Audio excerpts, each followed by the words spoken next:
Trampled by Trust, Rethinking Elephant Safety in Africa. The recent death of F.C. Conradi, a 39-year-old multimillionaire CEO and passionate conservationist at Gondwana Private Game Reserve in South Africa, has shaken the global ecotourism and conservation community.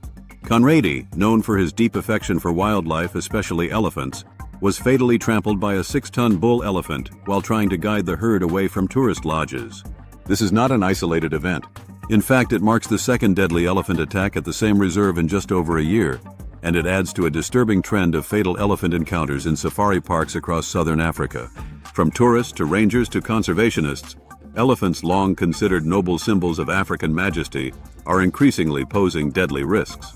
The time has come to ask, are we doing enough to ensure harmony and safety in our interactions with these massive mammals? Conradi's death, more than a tragedy. What makes Conradi's death particularly jarring is not just his status as a wealthy safari lodge co-owner, or his experience in the wild. It's that even he underestimated the unpredictability of wild elephants. Staff say he loved elephants and trusted them, often photographing them and engaging closely. That trust proved fatal. On that fateful morning, as he tried to move the herd out of a densely populated area of the lodge, one bull turned aggressively and mauled him with its tusks, then trampled him beyond recognition. Rangers rushed to the scene, but there was nothing they could do. His death leaves behind a grieving wife and 3 children, as well as an industry now grappling with uncomfortable questions. A pattern of fatal encounters. Conradi's death is far from an isolated case.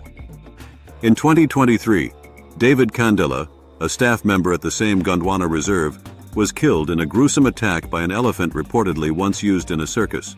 Earlier this year, anti-poaching ranger Philani Sibia was trampled in Zululand. In Zambia and South Africa, multiple tourists from pensioners to newlyweds have lost their lives in attacks, often in front of horrified family members. In April 2023, an elephant flipped a safari vehicle in Zambia, killing 79-year-old Gail Madison. The tragic thread connecting these incidents isn't just the elephants themselves. It's the lack of a modern science-based strategy for managing elephant behavior, safety, and human proximity in protected areas. Time for a new approach to elephant management. The idea that elephants in reserves are tame or predictable has proven dangerously false. Despite being habituated to humans in tourism settings, they remain wild animals, territorial, emotional, and capable of lethal force. Here are 5 urgent steps that game reserves, governments, and conservation agencies must consider. 1. Wildlife psychology and behavioral monitoring. Just like humans, elephants experience trauma, stress, and mood shifts. Regular monitoring using AI, GPS collars, and ethology-based tools can help detect changes in behavior that may precede aggression. 2. Limit close human-elephant contact. Luxury safari experiences often push too close to wildlife. It's time to rethink how close tourists and staff should get, especially during walking safaris or unprotected patrols. 3. Train and arm rangers properly. Multiple incidents reveal that rangers were unarmed or had only stones to defend themselves. This is unacceptable.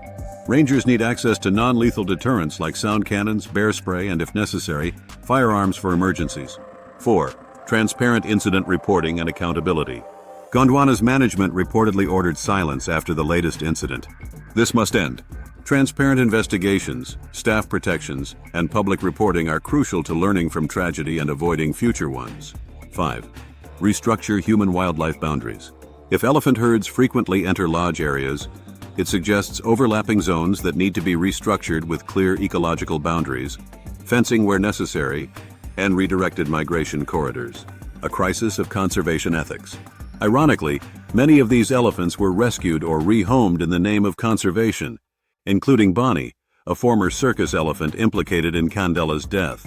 While noble in intent, such relocation without proper rehabilitation, behavioral assessment, or secure environments can turn into ticking time bombs. Moreover, in the rush to deliver premium Big Five experiences, some game reserves are placing profit over protection of both humans and animals. The path forward: balance, not blame. Elephants are not the enemy. They are intelligent, social, and vital to Africa's ecosystem. But conservation must not romanticize them at the cost of human lives, nor should it turn a blind eye when repeated tragedies expose systemic gaps. F.C. Conradi's death should not be in vain.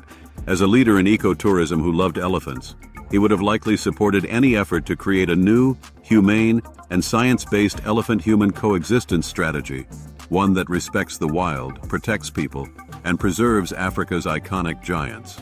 The time for mourning is now, but the time for meaningful reform is long overdue.